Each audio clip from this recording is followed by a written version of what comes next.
Then David mustered the men who were with him, and set over them commanders of thousands and commanders of hundreds.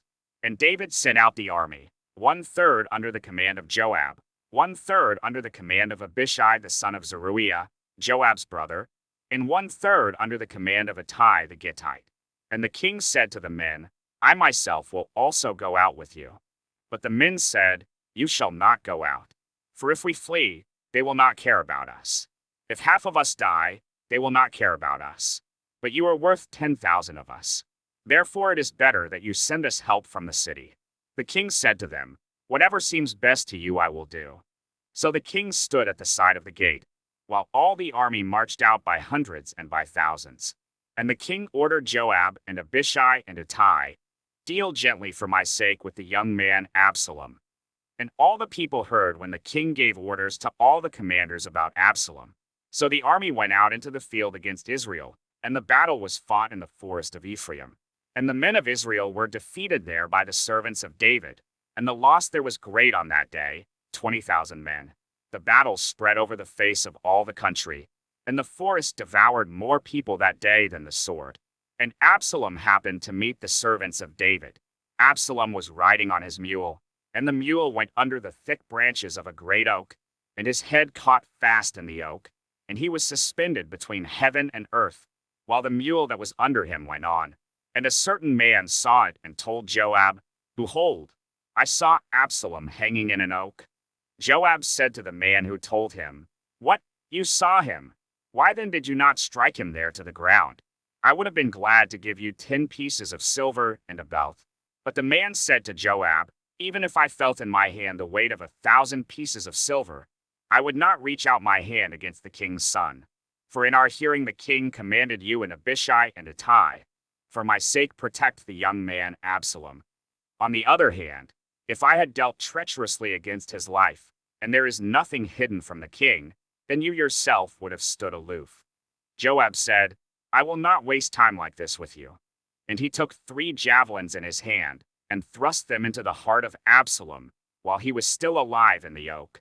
And 10 young men, Joab's armor-bearers, surrounded Absalom and struck him and killed him. Then Joab blew the trumpet, and the troops came back from pursuing Israel, for Joab restrained them. And they took Absalom and threw him into a great pit in the forest, and raised over him a very great heap of stones. And all Israel fled, every one to his own home. Now Absalom in his lifetime had taken and set up for himself the pillar that is in the king's valley, for he said, I have no son to keep my name in remembrance. He called the pillar after his own name, and it is called Absalom's monument to this day. Then Ahimaaz the son of Zadok said, Let me run and carry news to the king that the Lord has delivered him from the hand of his enemies. And Joab said to him, You are not to carry news today. You may carry news another day, but today you shall carry no news, because the king's son is dead. Then Joab said to the Cushite, Go, tell the king what you have seen. The Cushite bowed before Joab and ran. Then Ahimaaz the son of Zadok said again to Joab, Come what may, let me also run after the Cushite.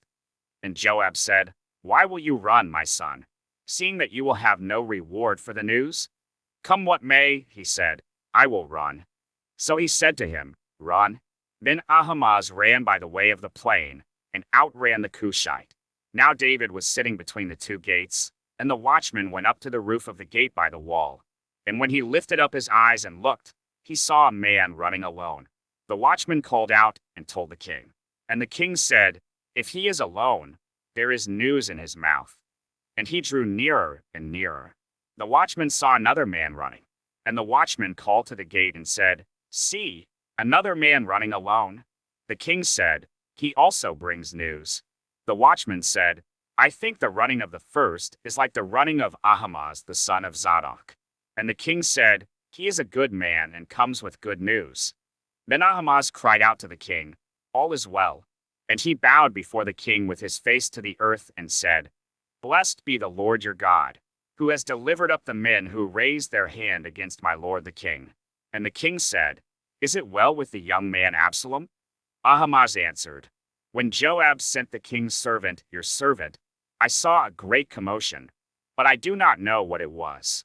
And the king said, Turn aside and stand here. So he turned aside and stood still.